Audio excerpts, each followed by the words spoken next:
Hey guys, it's Jennie Wolek in Tulsa, Oklahoma, and today I am here with my good friend Ken Pozek from Orlando, Florida, and I am so blessed to have amazing real estate agent professional friends across the country that I am going to share their success stories and journey with you here today. So, hi Ken. Hey, thanks for having me. Thank you for speaking with me today. I'm so Of course. You're the first one to do this with me, so thank you for being. I'm the test dummy. Yes, you are All amazing right. for joining me. So let's let everyone know about where you are, where you've been, where you're going. Sure. I'm in Orlando, Florida, with Keller Williams here, and we've recently relocated from Detroit, Michigan, and so big change. And last year, you want to know our stats? Is that Sure. kind of a thing? Okay. We did just shy of 40 million with 118 units, and that was a team of three. Okay. Now wait, say that again. So we did last year, my team and I in Detroit, we did 39 million for 118 units, and that was a team of three, including me. Okay, so it sounds like what was your average sales price then? Yeah, it was my personal average, because some of that was me. My personal average was close to 500,000, and then the team's average was about 339. Okay, well that's awesome. So what's going on these days? So we officially moved to Orlando last year, and we were doing both teams for a while. Now I've merged that team into another team, and so we're full time here, just running the Orlando team now. And so we're on track to do about 12, 13 million in our first year here in Orlando, about 40, 45 units. And I just brought on my second buyer's agent last month, so we're starting to grow, fairly quickly. So Ken, you now live in the happiest place on earth. I do. Yeah. We live in a town Disney built, which is kind of crazy to think after all of these years of visiting. Now we get to just have Disney as our backyard, which is pretty fun. So I have a really, really honest, serious question for you. Okay.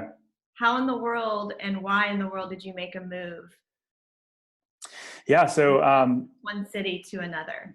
yeah. So, A young family. what's that? With a young family. With a young family and having no family here, we really have no support system here. I mean, now we're starting to obviously meet quite great people, but it was just sort of a lifestyle change. Although Detroit and Michigan's beautiful in certain areas, we wanted to kind of live our dream now. And you just never know how long this life's going to last. I mean, hopefully we last until, 90 or 100, but we wanted to live now. And so we thought, hey, we're going to move to Florida. We kind of made some economic decisions in terms of what business would be better for in terms of areas of the state, as well as what we enjoy doing, which was Disney. And so we landed in Orlando, and it's been fantastic. We would definitely do it again. I love that. So just to dig a little deeper in that, family is so important in our business. We Yeah. sometimes get so caught up in the grind and the competition and this world of crazy that we just don't even take time to think about what's best for our family and our lives. So how can you share with other agents that may be kind of where you are with that? Yeah, it's funny. There was this really big article that seemed to get a lot of traction on Facebook this week about an agent that left the business because he had no time for his family. And so I think that, the cool thing about yourself and a lot of agents that we hang out with is that learning leverage is going to be key to this life, and that, business is great. I really thoroughly enjoy what I do. And at the same time, the reason why I do it is for my family. And so if I'm not spending quality time with them, taking my wife out on day dates, or, spending time with them, quality time, then why am I doing all this? Right. So. Yeah. Well, so when you moved from one city to another, and I did that early on in my real estate career, Oh yeah. you've got the skills, you understand how contracts work, you are good at negotiating and understanding how to help people. And then we realized quickly that our business is all about our database. So Yeah. how did you go about starting over from scratch in a new city? So that was a big piece of it. It's funny. I used to go to these different real estate events, and that was something that the panelists were always asked. So, okay, you get dropped into a new city. Have you heard that before? You get dropped into a new city. What's the first thing you do, right? And so I'm a database guy, but yeah, so moving to an area that I had no database from, I started on the only database that I could take with me, which is my agent relationships from across the country, right? And so that's actually been a really big pillar of our business here. And then hitting the ground running with just the traditional sort of free marketing, which is open houses, expires for sale by owners. So those kind of four, if you will, is what we built it on. And then now we're starting to spend money on the marketing piece. Okay, let's say those four again. Agent? Yeah. Agent referrals, open houses, expireds, and for sale by owners. Okay, great. And then how have you been able to grow your database, and then what touches are you using with them? Yeah, so for me, I approach database a little different than maybe some. I'm always looking for the connectors or people that can possibly refer me 5 to 10 people a year. And so some coaching companies call it channel accounts, others call it referral accounts, whatever have you. But I'm trying to network with builders and mortgage people and attorneys, probate attorneys, divorce attorneys, people that could potentially, I could provide a ton of value for, and they in return hopefully send us some deals. And that's who I try to fill my database with. And so from there, I'm just touching them. We've got a 40 touch system, which is pretty aggressive. And it's videos, just sending out, here's what's going on in the market. I do business owner interviews, anything I can to provide value other than just like, hey, I sold this house. I'm the great agent. Like nobody wants to see that, in my opinion. So that's what we're trying to do, is just provide value. Well, let's touch on the video piece. We all know that video is really important in our business. And when I travel around and I meet agents and I'm talking with them, this is what they say: I really want to try video. And they just won't do it. Yeah. So what are some tips that you could give them to get them into action? Good question. So I think that I wasn't always great at video at all. I was get so nervous. I'd have to reshoot 20, 30 times until I found one that I liked. Now I kind of take, for the most part, just a one shot and I'm done. And so I think that practice, just doing it, people will, for me, I have empathy for the people that have terrible video, because I'm like, I was there once, right? And so now it's knowing what you're going to say and not reading a script. That's terrible. Never do that. But just having a path on what you want to go. A friend of mine and I, we just shot some agent content just earlier today. And I was just like, listen, we think of 3 points that you want to hit during the video, kind of a roadmap of where you want to go. And as long as you get that end result out, your video will be pretty good.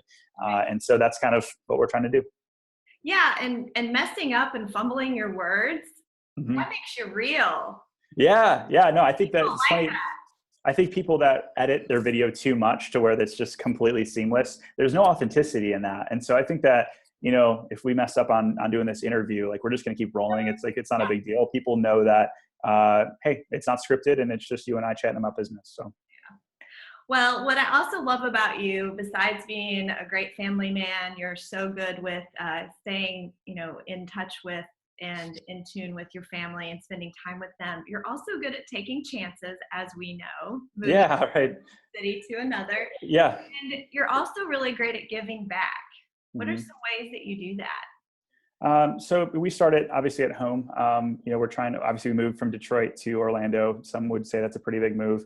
I know a lot of, I literally get a call every week from an agent somewhere in the country that's like, I live in Alaska and I'd love to live in Phoenix. How did you do this? Right. Yeah. So it was taking that big chance, but also having it kind of a calculated one, and just saying, hey, listen, I believe in my skills and that it can replicate from one city to another.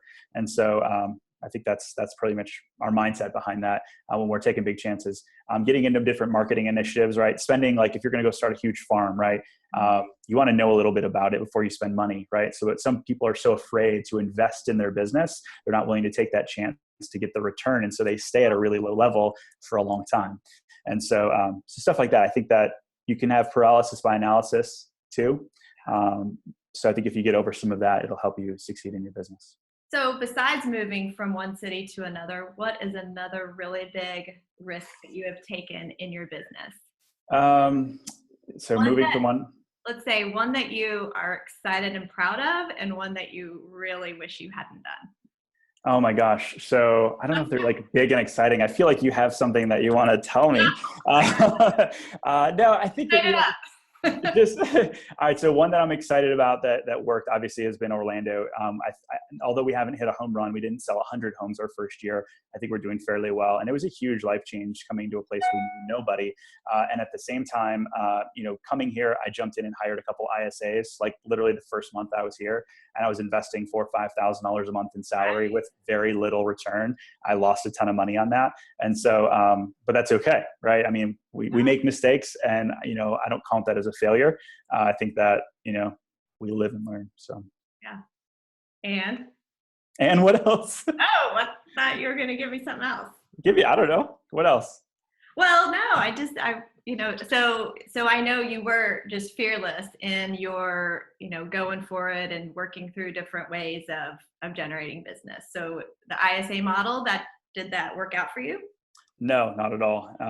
Not at all. We lost a ton of money. Not a ton of money. I ended up breaking even after the year by the leads that we had created. But yeah, I was, writing, we tried radio. We tried a lot of things when I moved here. I was spending a ton of money and none of them were working. And so then we just fell back to like, what do we really know that does work? Which goes back to those agent referrals, open houses and stuff. I'm like, oh, wow, if you go back to the basics, like they're the basics for a reason. You should start there. And so yeah, $100,000 later in expenses. And I've learned that. Yeah.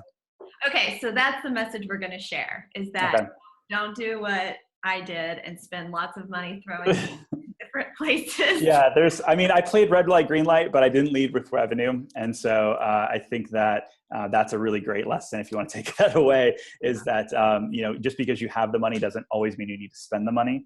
And then if you build a really strong foundation first, that all the other stuff will make it even better. So. Awesome. Well, you do live in a great place. Do you see that agent referrals head your way lots?